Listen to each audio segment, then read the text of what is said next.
At precisely 7:38 p.m., the lights in all 80 luxury smart villas blinked, went dark, and along with them every thermostat, wine cooler, and bidet in the exclusive gated community of Silverstone Estates. The abrupt blackout engulfed the entire neighborhood like a ravenous shadow, leaving only the dim screens of fading smartphones, and the unified shock of residents who had never known real discomfort. Chaos broke out quicker than anyone could mutter. Homeowners Association. Intelligent ovens wailed their final alerts in a symphony of digital agony. A voice cried out in authentic fright, "My Tesla won't charge." The groan of motorized gates coming to a stop reverberated down the roads as alarm systems shut down in sequence. In contrast, I struck a match and ignited a kerosene lantern inside my modest ranch cabin with the calm precision of a man who had long anticipated this very scenario, switched on my diesel generator that hummed like a satisfied feline, and poured myself a hefty measure of bourbon with the tranquil assurance of someone who had warned them precisely what was coming. All attention shifted frantically toward the HOA clubhouse, that shrine to administrative excess and small-minded dominance. Its bulbs were extinguished as well, casting their hallowed gathering hall into the identical void they had once attempted to force upon me. It was then that Sandra Whitmore, chairperson of the HOA board, despot of the dead-end streets, and struggling multi-level marketing sovereign of scented candles, understood with growing dread that I was not merely an obstinate ranch holder. I was the grid. I was their salvation, and they had just severed ties with me. I'm Logan Price. And this is the tale of how one power-obsessed HOA president discovered that true power occasionally stems from literal electricity. I'm a former electrical engineer, now mostly retired, and steward of my late grandfather's lakeside ranch, a parcel he purchased in 1965, when this region was simply untamed fields and promise. That was far earlier than Silverstone Estates, with its affected artisan pet parks and contemplation gardens, had even appeared in any developer's vision. My property occupied what the power companies term a critical junction, the precise location where the HOA's buried electrical supply ran straight through an easement granted 40 years prior. It had been a straightforward deal that functioned flawlessly for generations. The cables crossed my land. I granted entry for the utility crews, and everybody received their power without complication. It remained unproblematic until I chose to upgrade and mounted solar arrays on my barn roof, installed a cutting-edge battery bank in my equipment shed, and erected a fresh building to maximize my energy efficiency and shrink my environmental impact. That's when Sandra Whitmore, in her full, spray-tan splendor, charged me with what she labeled unauthorized electrical tampering. She appeared on my doorstep, gesturing wildly with her acrylic nails as she proclaimed my installation an act of aesthetic sabotage against neighborhood guidelines. She demanded in a piercing tone that I instantly sever ties from what she repeatedly referred to as her grid, as though she individually possessed the power network. Her complexion shifted to a fascinating violet hue when I clarified that I wasn't linked to her grid, rather, her grid depended on passage through my land. Sandra produced what she termed an official cease and desist letter, printed on HOA stationery she had evidently created herself, using excessive fonts and decorative clip art frames. The paper alleged my renewable system was generating a magnetic field imbalance across the enclave, though I strongly suspected she had simply searched for impressive-sounding jargon and pieced it together.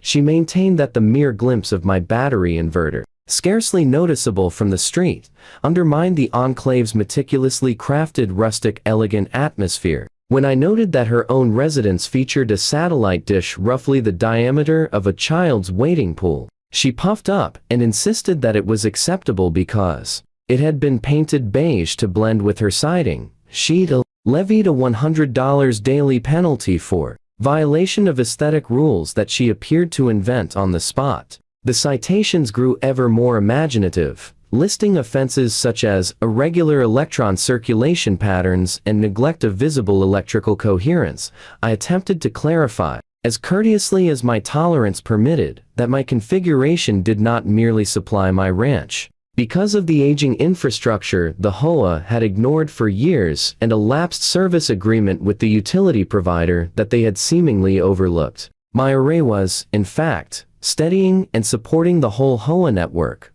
Without my equipment, their high-end connected houses would suffer voltage dips whenever anyone operated their pool pump and wine chiller simultaneously.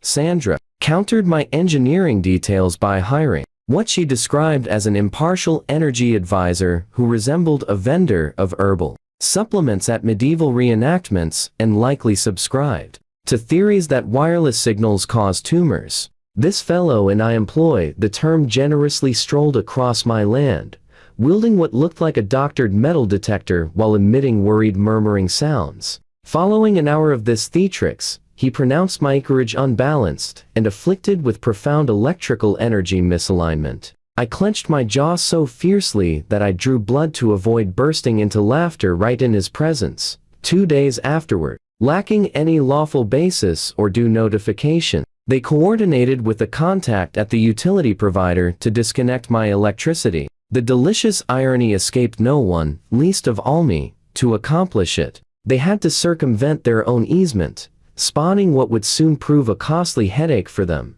I observed from my window as Sandra oversaw the operation, nearly prancing with delight as the service vehicle departed. She actually snapped a selfie before my now dim residence, undoubtedly destined for the HOA Facebook page. Accompanied by some snide remark about upholding community values, I extended them a courteous warning because, contrary to what Sandra would later allege in her emotional board testimony, I am not heartless. I dispatched a meticulously phrased email to the full HOA board stating, in accordance with your request and the measures executed today, I have discontinued providing supplementary power stabilization to the Silverstone Estates network. I strongly advise contacting your utility provider without delay to secure standalone backup alternatives, as my installation will no longer offset your infrastructural shortcomings. Best wishes with your forthcoming electrical requirements. They disregarded it entirely.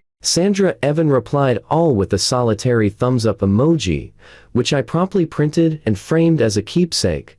I doubt any of them grasped my meaning, or perhaps they assumed I was exaggerating. They were soon to discover that when an electrical engineer explains power systems to you, it pays to pay attention. Then arrived the season's initial genuine heatwave, a merciless run where temperatures soared past 100 for 3 consecutive days. Every resident in Silverstone Estates dialed their air conditioners to polar extremes. Demand surged explosively, and absent my configuration, delivering voltage regulation and load distribution to their strained setup. The foreseeable occurred. The primary transformer at the key junction overheated, triggering a domino collapse as elegant as it was inevitable. Boom! The explosion reverberated over the lake like thunder on a cloudless afternoon. Every connected device in 80 households expired at once in a chorus of digital demise. Espresso machines, intelligent refrigerators, those absurd internet-connected bidets all succumbed in a flash. Perimeter gates malfunctioned in the open state, rendering the exclusive enclave anything but secure. Filtration pumps locked up with theatrical screeching. Sandra's $12,000 aeroponic herb display, which she insisted was for cooking, though the neighborhood knew it was purely decorative, wilted into a drooping thicket of misery as its automated irrigation failed. The fallout was swift and magnificent. My telephone, sustained by my flawlessly operational independent setup, started ringing incessantly. Abruptly, I became the most sought-after neighbor. Board members who had ignored me for half a decade now pleaded for me to temporarily restore auxiliary power sharing. They tossed around terms like vital infrastructure collaboration and urgent mutual aid protocols, as if corporate buzzwords could magically resurrect their current. Sandra herself appeared on my doorstep the following dawn, her typically impeccable coiffure disheveled from a sweltering, sleepless night. She proposed to reassess the appearance of my equipment building in a sincere spirit, her tone wavering as she spoke.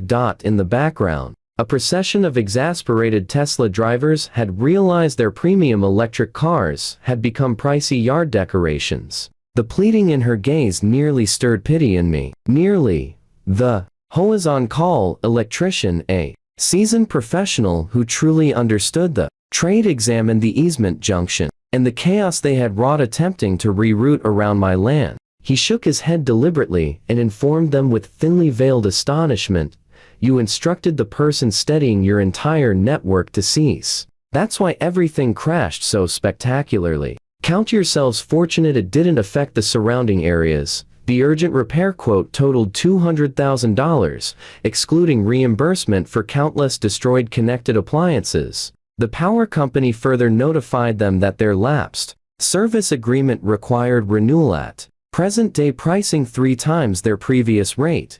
The expressions on the directors' faces, as the full scope of their blunder dawned, were beyond value. I might have captured a discreet photograph from my window for private archives. I presented my conditions plainly and courteously. I sought signed apologies from every director admitting their misjudgment. I insisted on comprehensive agreement amendments acknowledging my land's essential function in their supply chain. I called for the total cancellation of all levied penalties plus accrued interest. And I demanded everything documented, notarized, and recorded at the county clerk's office. Additionally, I stipulated that Sandra deliver a personal apology before the full membership at their upcoming gathering. They consented to every term. Sandra's handwriting on the remorse letter trembled, yet she dotted each I and crossed each T with flawless penmanship. The mortification in her expression as she delivered the packet of papers was the finest accompaniment to bourbon I have ever savored. The remaining directors struggled to meet my eyes while affixing their names, each recalling how they had dismissed my cautions mere days earlier.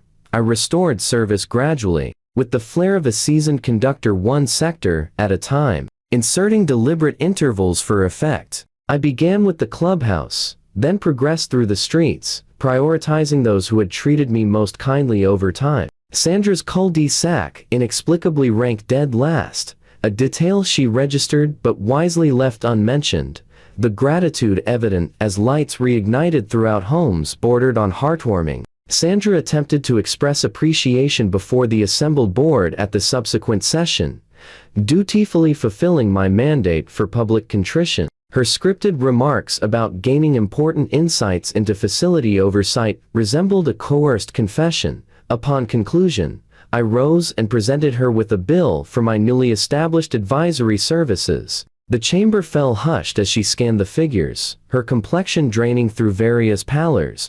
I presently bill the HOA $1,800 monthly to utilize my stabilization array. They further compensate me handsomely per hour for upkeep, alongside on-call premiums that would impress even a plumber. The agreement, drafted with assistance from a highly entertaining attorney, is airtight and spans a decade with auto-renewal clauses. Sandra's faltering scented candle venture certainly cannot absorb the added burden. Explaining her transition from a luxury Audi to a pre-owned Honda, the directors even inquired whether I might contemplate a board seat, citing my engineering knowledge as beneficial for upcoming utility planning. I replied, deadpan, that I would sooner embrace a live high-voltage terminal than endure their sessions, though I valued the invitation. The uneasy chuckles that ensued implied uncertainty about my seriousness. Nowadays, I enjoy my dawn brew beneath the soft radiance of my photovoltaic illumination, while Sandra trots by my fence line, feigning obliviousness despite our mutual awareness. She has shed pounds from the strain, and her once confident stride has yielded to the slumped posture of one who absorbed a harsh lesson. Genuine authority derives not from regulations, penalties, or design codes.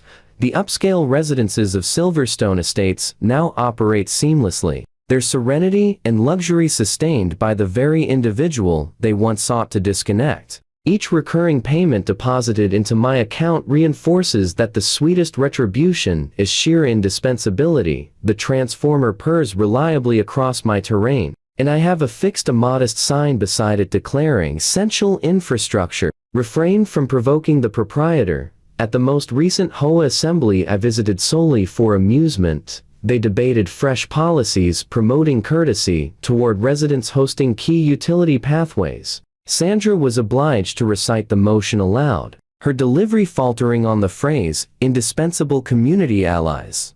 The ballot was Naturally, unanimous.